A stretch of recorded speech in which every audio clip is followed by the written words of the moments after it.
Growth doesn't just come from doing more. It comes from noticing what's working and what's not. That's where self-awareness steps in.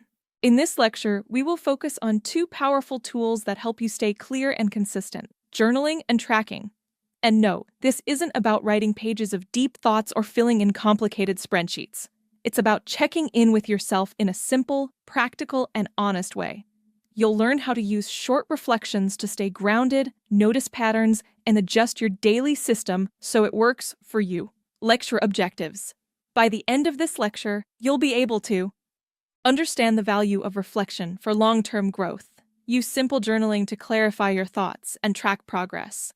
Spot what's helping or hurting your routine.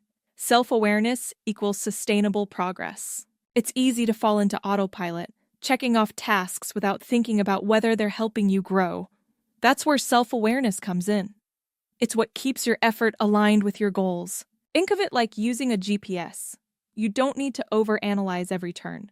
You just need regular check-ins to make sure you're still on track. Those small moments of reflection help you course correct before you drift too far off. Journaling doesn't have to be deep. You don't need to write pages of emotional reflection unless you want to. Journaling can be quick, light, and still incredibly useful, such as, what went well today? What felt off? What do I want to repeat or adjust tomorrow? Just a few lines. The point is to pause, process, and reset, not to write beautifully or impress anyone. You're not documenting your life. You're learning from it. Track insights, not just actions. Many people track the wrong things: number of steps, hours worked, boxes checked. But what matters more is how you felt and what helped. Try tracking. What gave you energy today? What drained you? What made you feel proud or stuck?